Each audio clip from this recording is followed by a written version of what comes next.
Hola, ¿cómo han estado? Me han preguntado si las historias que cuento en este canal son reales o si son inventadas. A mí nunca me ha pasado ningún fenómeno paranormal, pero todas las historias que cuento aquí son historias que me han contado otras personas y que me han explicado cómo las han vivido, porque precisamente como nunca me ha pasado nada paranormal, me he dedicado a juntar las historias de quienes sí han tenido esas experiencias. El día de hoy les comparto la historia de María, la señora que vendía tortas enfrente del trabajo de mi mamá. Y esto es lo que me contó, una historia de cementerios. ¿Ustedes creen que los cementerios albergan almas ocultas, fantasmas, misterios que no podemos desentrañar o que solamente son un lugar de descanso? Vamos a ver qué es lo que le ocurrió a María.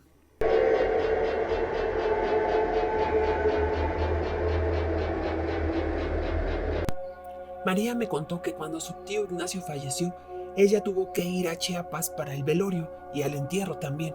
Se fue con su hijo Jorge, que en ese entonces tenía como 7 años. Desde luego su tía le prohibió que llevara a Jorge al panteón, le dijo que los panteones no eran lugares para niños. A María le gustaba mucho coleccionar flores, así que tenía por costumbre que cuando pasaba por algún lugar y veía alguna flor que le gustaba, se robaba una matita, decía ella. Después la ponía en un frasco con agua, esperaba que le salieran raíces y la sembraba. Así se había hecho de un jardín bastante extenso.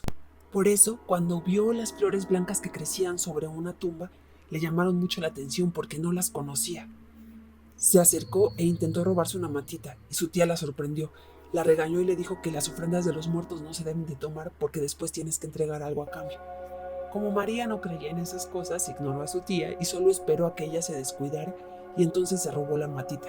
Le llamó la atención que la tumba estaba bastante descuidada y no tenía más que las flores que crecían sobre ella. De hecho, ni siquiera se podía leer bien el nombre o la fecha. Solo alcanzó a ver que decía Isidro. Después de tomar el pedacito de planta, María se subió al carro y se dirigió a la casa de su tía donde los esperaba la comida y el café. Pero en ese momento escuchó que alguien le susurraba justo cuando estaba arrancando. Frenó de golpe y volteó hacia atrás, porque en el retrovisor le pareció ver la figura de una mujer, pero cuando se giró no había nadie detrás de ella. Ya en la noche, cuando María se iba a acostar, decidió llevar a Jorge primero a dormir. Ahí puso la matita en un frasco con agua y la escondió. Entonces bajó a tomar café con su tía, a conversar, hablaron sobre lo que había pasado y se pusieron al día. Ya era medianoche cuando María se fue a dormir. Y justo cuando estaba por entrar a su habitación, Jorge comenzó a gritar y a llorar. Entonces ella corrió a la habitación de Jorge para saber qué había pasado. Jorge le dijo que una mujer estaba en su habitación y que le había dicho que las flores no eran de él. María pensó que Jorge estaba soñando, aunque no entendió de dónde se había sacado esas ideas. De todas formas, para tranquilizarlo, tomó las flores y se las llevó a su cuarto. Pero en la noche empezó a escuchar susurros, gruñidos, rasguños, y eso la despertó. Primero pensó que todo había sido en sus sueños, pero cuando abrió los ojos le pareció ver una silueta en la habitación. Al encender las luces, pensando que quizá el calor le había afectado, María decidió bajar a tomar un vaso de agua. Pero en ese momento escuchó otra vez llorar a Jorge y corrió a su habitación. Jorge no podía articular palabra. Cuando finalmente logró explicarle qué pasaba, le dijo que la señora le había preguntado dónde estaban sus flores y le había dicho que no eran de él y que tenían que regresarlas. María creyó que quizá su tía le había contado algo a Jorge. Decidió quedarse a dormir con él en la habitación y esperó al día siguiente. Ya en el desayuno, antes de reclamarle a su tía, decidió preguntarle acerca de la tumba de la que había tomado las flores. En ese momento, la tía se dio cuenta de que algo había pasado y le contó la historia de la señora Graciela y el señor Isidro. Eran unos señores que habían vivido toda su vida en el pueblo. Sus familias también eran de ahí, pero sus hijos habían decidido mudarse a la Ciudad de México. Cuando el señor Isidro falleció, la señora Graciela se quedó sola.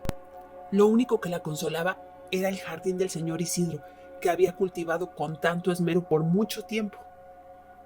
Pero le daba tristeza no poder estar con él. Así que lo que decidió hacer fue sembrar sus flores favoritas en la tumba.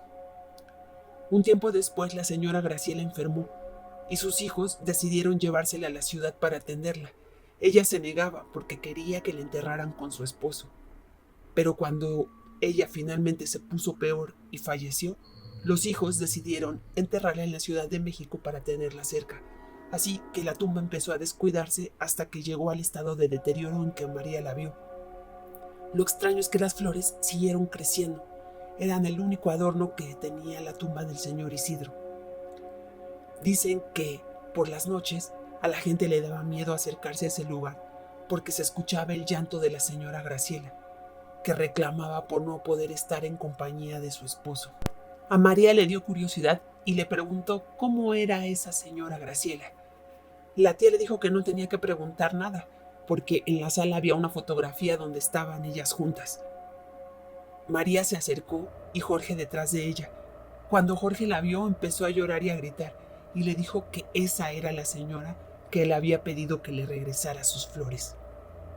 Fue entonces cuando la tía se dio cuenta de que María había ignorado su recomendación y había robado las flores de la tumba del señor Isidro. María no solo tuvo que regresar las flores, tuvo que mandarle a hacer una misa al señor Isidro y llevarle también flores nuevas para pedirle disculpas por haber tomado su ofrenda. A partir de ese momento no volvió a escuchar nada, ni ella ni Jorge. ¿Ustedes qué creen? ¿Creen que de verdad el alma de la señora Graciela se le presentó a María para reclamarle por las flores de su esposo? ¿O que quizá María sintió remordimientos y eso la hizo materializar una imagen? Aunque, ¿por qué Jorge también había visto a la señora Graciela? Esa es la única pregunta que me queda. Si ustedes tienen también una historia que compartir, no duden en enviarla a entrelassombras08@gmail.com y sigamos haciendo de esta comunidad un lugar en donde concentramos todas las anécdotas de aquellos que han vivido experiencias paranormales. Nos vemos en el siguiente episodio de Entre las Sombras.